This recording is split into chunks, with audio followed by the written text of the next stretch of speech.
Hello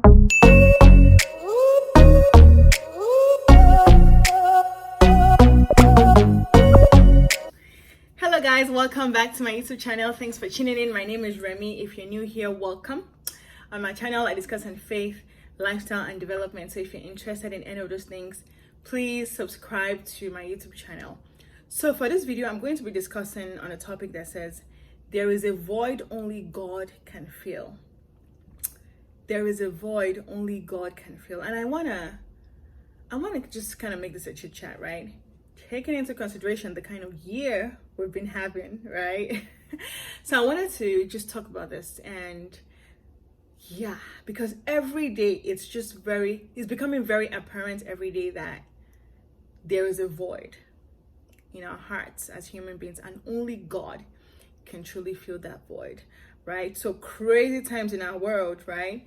And I'm just like, wow, can you imagine if your hope, all your desire, all your hope, all your aspirations were based on the things of the world? How messed up would that be right now? Taking into consideration everything that's going on, So I just wanted to just talk about this, and if you're interested, definitely keep watching. So what is it that you're trying to fill the void, the hole in your heart with, other than God? Because if you're not chasing God, if you're not trying to put God in that God hole, in that void in your heart, what exactly are you trying to replace it with? Your friends, your family, your spouse, your kids, your career, money, your job, what else? Your possessions, your accolades, right? Like validation from people, your connections, your network. What exactly is it that you're putting your hope in, that you're trying to fill the void with? If it's not God, it should be God. But if it's not God, what is the alternative? What are you trying to do? So I just wanted to talk about that. And I have a couple of interesting quotes that I found online. And one of them says, "You have made us for yourself, O God, and our hearts are restless until they find their rest in you. If you don't give your life to Jesus, you will keep chasing the wind." I'm not cussing.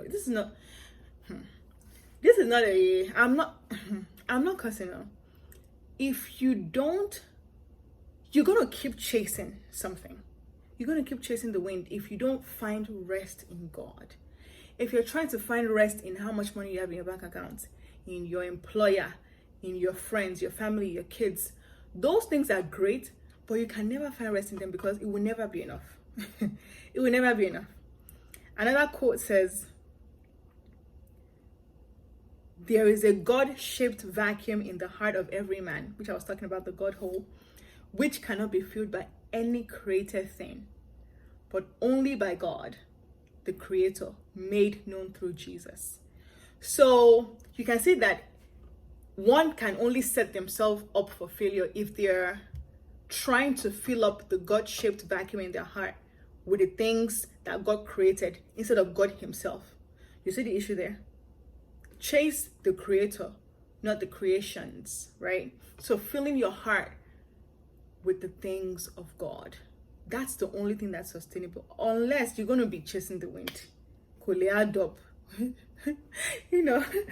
I just doubt your wrap up. Those who don't understand, it means it can't add up. It doesn't make sense. It's not going to be enough. It cannot work. Could it work, right? So just being cognizant of that. And I wanted to use an example from the Bible, but before I get there, hold on, I think I wrote something here. That the problem with these things is this: none of them will ultimately satisfy. Like I was saying, there's no amount of enjoyment, there's no amount of money, there's no amount of... Have you seen people with a lot of money that are miserable? Have you seen people who you feel have a lot of friends and family and followers and subscribers and are doing amazing, but something is still missing? That should tell you something, that there is something that cannot, if it's not God, that whatever it is that we're trying to run to, it can never satisfy. So it's just thinking about it, I was like, wow, that there's no level. Because if not, it's only a matter of time. You chase something, okay, that's fine. You chase a new job so much. You chase something so much. You chase having a new car. It's only a matter of time. An upgrade will be available. If it's a phone, an upgrade will be available. If it's a car, an upgrade will be available. Whatever it is, it can appreciate, it can depreciate. You know what I mean? It changes, but God doesn't change. That's why whatever you fill your heart with, let it be legitimate, let it be real, let it be God. Because it's only God that can satisfy really, really deeply. People will disappoint you. Take my word to the bank. People will disappoint you, but at the same time, God cannot disappoint you. So fill your heart with the things of God. Fill your heart with God himself, not the creations, right? So this interesting example from the Bible, Solomon. The Bible tells us that Solomon was very rich, right? He had a lot of money, right? So in Ecclesiastes chapter 2, verse 10, it says, this is Solomon speaking, and whatever my eyes desired, I did not keep from them. I kept my heart from no pleasure. Like, Solomon was practically saying that whatever he wanted, he got it. If he sees it and he likes it and it's pleasurable, he's getting it. Like, he had money, right? Who doesn't want that? Like, we all want money, power, respect, fame. We want to be able to afford something like that. But listen to what Solomon said. He says, this is Ecclesiastes chapter 2, verse 11 now. It says, then I considered all that my hands had done, and the toil I had expended in doing it, and behold, all was vanity and a striving after wind. Remember when I was talking about chasing the wind earlier? And there was nothing to be gained under the sun. Wow. As humans, we're always chasing something. If I could get this, if I could just get that, if I could just get that promotion, if I can just get that connection, if I can just get that 1 million subscribers, if I can just get whatever it is. But Solomon said something. He said in verse 11 that all was vanity and a striving after wind. He wasn't satisfied with it. He wasn't satisfied with it. And then in verse 17, Solomon says that he hated life. What? This was someone that had everything. He had money, he had everything, he had possessions, he had everything. He said he hated life. That's because in this life, the only thing that can satisfy is God. He still hated life, even without, all the things that he had. And then this is true for us. And just the lesson from this is that this is true for all of us, man. When we try to make things in this life fill the void we sense, we end up hating them. It's never going to be enough. It's not going to be enough. Only God can fill that void and satisfy to the fullest, guys. And I saw something interesting recently. It says, when we're trying to use other things to fill the void and take the position of God in our life, God forbid we replace things of this world with the position of God in our life. Jesus should take his rightful place in our life. Or unless we're in trouble. But, I noticed, and I was saying something recently, and it said that pretty much if you make other things what you're trying to fill the void in your heart with, you're basically practicing idolatry. And God doesn't like competition. He's a jealous God. He can do this and literally take all of those things away from you. So what are you going to do? Focus on God himself. Let God fill that void. It's only God that can fully satisfy people. I promise. I promise. And again, not to say that all those things are bad. I'm just saying Jesus should take the number one spot in your life. Jesus should take the driver's seat in your life. When you love God, when you seek ye first the kingdom, other things are going to fall into place. But the issue is we try to seek other things first before God. And that's not going to work. That's not going to satisfy us.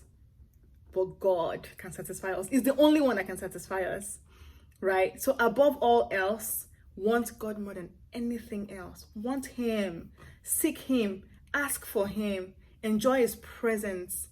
Let him be your first love, your first go-to person, not your last resort. When everybody else has failed you, now be running to God. It doesn't work that way. Guys, let's reevaluate, guys. What we are filling in the hole in our hearts is meant for God. If you're busy doing and chasing everything else but God, fix it. Chase God. Ask God to fill that void. Ask God to fill you with his presence. And I hope someone was blessed by this. I really wanted to, it was really strong on my heart. It was really strong on my heart. And I think the last quote that I wanted to share, especially with everything that's happening in 2020, guys, fam, yeah, I don't know. If you don't know God, I don't know for you. I don't know how you're coping. But I found this last quote that I wanted to share. It says, if I find in myself a desire which no experience in this world can satisfy, the most probable explanation is that I was made for another world. I always say this world is too messed up for it to be. This can't be it. This cannot be home. As Christians, this cannot be home. Because the world is so messed up, it's so jacked up. And you're like, there gotta be somewhere better than this. You know? And if you're so comfortable in this world, you're so satisfied, you don't want, check your heart. Because as Christians, there's this hole, there's this need for God and the presence of God. This world cannot give it to us. This world cannot give it to us. You know, there's a higher calling, there's a higher place, there's a higher ground. So guys, I just wanted to share that. I hope someone was blessed by this, man. If it's social media that you want to fill your void, I pity you. Because the same people that are praising you today on social media, come back tomorrow. Hopefully it's not a different story. So guys, there's a void only God can fill. And, you know, we're media right now, and as we're, you know, moving on in the rest of the year, just think about this. Focus on God. Chase God. Let God be your be all and all. Like, let God be your everything, pretty much. And I hope someone was blessed by this. If you are blessed by this video, please subscribe to my YouTube channel. And I will see you in my next video. Subscribe, guys. I promise it doesn't bite. Subscribe. And I will see you in my next video. Bye. Ooh.